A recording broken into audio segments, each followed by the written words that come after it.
Bonjour, je suis intéressé d'attarder sur une marloquette qu'on voit dans le DAF de demain, dans le DAF Memvav.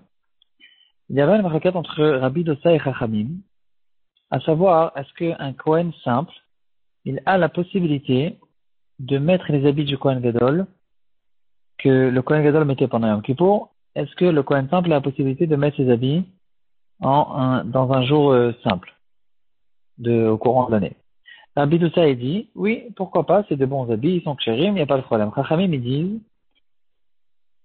que non. Pourquoi? La Gemara dans Yoma Yudbet, elle explique, il n'est pas possible que des habits qui ont servi pour une Kedusha Chamura, des habits qui ont fait la Voda de Yom Kippour, on ne peut pas les faire descendre de leur degré et de les utiliser maintenant avec un Kohen simple qui va les utiliser un jour ordinaire de l'année.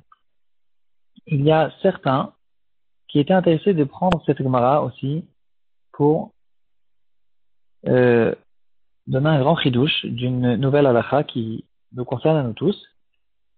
Un enfant qui met les tefilines. On a l'habitude d'habituer les enfants avant la bar mitzvah de mettre les tefilines, certains 1 mois, d'autres 3 mois. Il y a plusieurs minhagim là-dessus. Et des fois, les tefilines ne sont pas encore forcément prêts, ou bien pour d'autres raisons,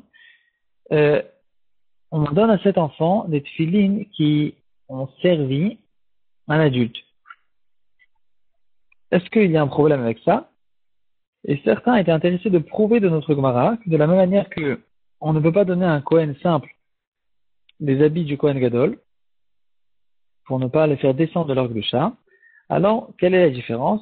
On devrait ne pas donner à un enfant des tefilines qui ont servi un adulte. Pourquoi? L'adulte, il est rêve des tefilines midoraita. Cet enfant, il est là que pour s'habituer à mettre des tefilines. Il n'a pas encore l'obligation, il n'est pas encore bar mitzvah. Et ça s'appelle qu'on est en train de faire descendre les tefilines de leur degré de gdusha.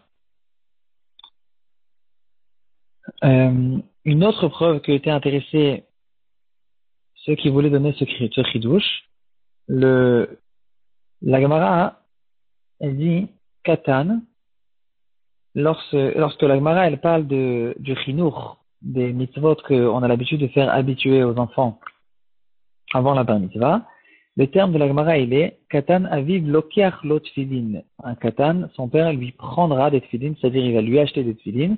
Et donc on voit ici qu'apparemment il faut qu'il lui achète les tefilin et pas qu'il lui prête ses propres tefilin.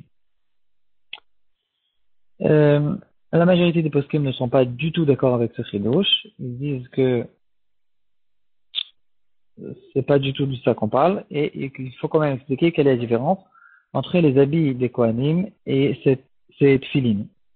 Une des explications, c'est quand même un chidouche.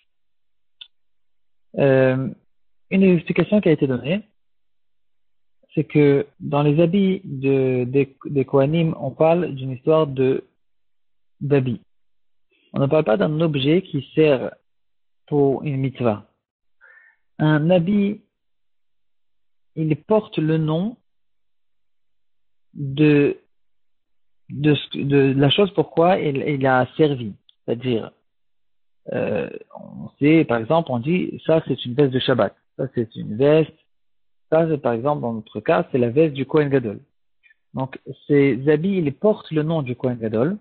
Et quand je suis en train d'utiliser ces noms qui ont déjà porté un nom, un certain nom, je suis en train d'utiliser ces habits et je leur donne un autre nom, parce que maintenant je les pose sur un Kohen idiote, alors je suis en train de mépriser ces habits. Les tefilines ne sont pas des habits, c'est un objet de mitzvah. On ne dit pas ça c'est des tefilines d'un grand, d'un adulte, ça c'est des tefilines d'un enfant. C'est un objet de Kedusha qu'on a l'habitude d'utiliser pour une mitzvah. De la même manière qu'on comprend que ce sera très difficile de dire qu'un enfant ne peut pas secouer un loulav qui a servi un grand. Et la raison, elle est parce que le loulav, c'est un loulav en soi, mais c'est pas un loulav d'un adulte. C'est un loulav qu'un adulte a utilisé peut-être. Mais c'est pas que le nom de l'adulte, il est rentré au fait dans le nom du loulav et que je suis en train de le mépriser et de le transformer d'un loulav d'un adulte à un loulav d'un enfant. De la même manière que dans le loulav, on comprend bien ça sera difficile d'interdire dans ce cas-là. Dans les tefilines aussi. C'est pas que c'est un habit. Dans les habits, par définition, ils portent le nom pour la chose laquelle ils sont servis, ce qui n'est pas le cas dans les autres objets. Et effectivement, on retrouve cette halakha la halakha du Kohen Gadol et du Kohen Idiot, on peut le retrouver dans le titit. Donc dans les tefillin, c'est non, on n'a pas l'habitude d'interdire cette chose-là, mais le Mishnah Berurah nous dit clairement dans Siman Tetvav Sif Katan Aleph qu'on fera attention de ne pas utiliser des fils de titit qui ont servi pour un talit d'un adulte. Ce talit, il était chayav de titit minatora, et on va faire attention de ne pas utiliser ces fils, de les sortir pour les mettre sur un talit d'un enfant qui n'est pas bar mitzvah, parce que je suis en train de mépriser ces titit et de les faire descendre de leur toucha. Donc on retrouve quand même cette halakha, le parallèle de la halakha qu'on retrouve dans la Gemara sur les bgadim du Kohen Gadol, on le retrouve dans les titit, mais dans les tefillin, c'est quand même une discussion et on a quand même l'habitude de permettre.